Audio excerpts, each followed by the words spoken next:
తహవూర్ రాణా కాసేపట్లో భారత్ కి చేరుకోనున్నాడు. అమెరికా నుంచి ప్రత్యేక విమానంలో అతన్ని భారత్ కి తీసుకొస్తున్నారు.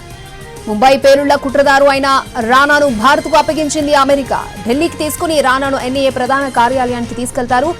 అక్కడ అతన్ని క్వశ్చన్ చేస్తారు. తర్వాత తీహార్ జైలుకు తరలిస్తారు. దీంతో తీహార్ జైల్లో భద్రతను కట్టుదిట్టం చేశారు. లష్కరే తోయిబా ఉగ్రవాది తహవూర్ రాణాను తీసుకొస్తూ ఉండడం వల్ల దేశంలోని పలు ప్రాంతాల్లో భారీ భద్రతా ఏర్పాట్లు చేశారు. అన్ని ప్రధాన నగరాల్లో అల్లర్లకు ఆస్కారం లేకుండా చూస్తున్నారు. సమస్యాత్మక ప్రాంతాల్లో నిఘా పెంచారు.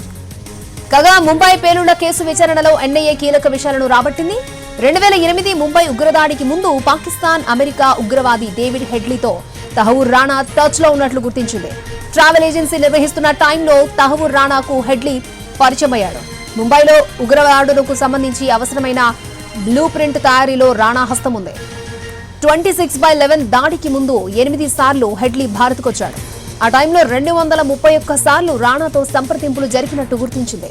దాడులకు ముందు 2006 సెప్టెంబర్ 14న హెడ్లీ తొలిసారిగా భారత్కొచ్చి రెక్కి నిర్వహించాడు. అప్పుడు 32 సార్లు రాణాతో మాట్లాడినట్టు ఎన్ఐఏ గుర్తించింది.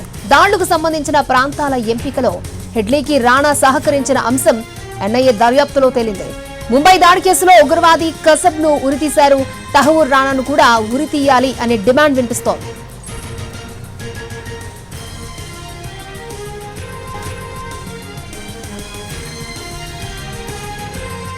రైట్, ఇదే అంశానికి సంబంధించి మరిన్ని వివరాలు మా ప్రతినిధి రాజు అందిస్తారు. దేశం మొత్తం ఉత్కంఠగా ఎదురు చూస్తుంది. ముంబై దాడుల కీలక సూత్రధారి హుస్సేన్ రాణాను ఇండియాలో దిగగానే ఏం జరగబోతుంది, ఆయన్ను ఎన్ఐఏ పోలీసులు ఏం చేయబోతున్నారనే దానిపైన ఉత్కంఠగా ఎదురు చూస్తున్నటువంటి పరిస్థితుల్లో ప్రస్తుతం నేను ఎన్ఐఏ ఏదైతే ఢిల్లీలో ఉన్నటువంటి కార్యాలయం వద్ద ఉన్నానో, సో చూడొచ్చు నేషనల్ ఇన్వెస్టిగేషన్ ఏజెన్సీకి సంబంధించి ఇప్పటికీ అంటే ఏదైతే ఇక్కడ ఉన్నటువంటి రోడ్స్ మొత్తం కూడా బ్లాక్ చేశారు. ఢిల్లీ మొత్తం ఇప్పుడు అప్రమత్తంగా కనిపిస్తుంది. అందరూ కూడా ఎక్కడికక్కడ పోలీసులు అప్రమత్తంగా ఉన్నారు.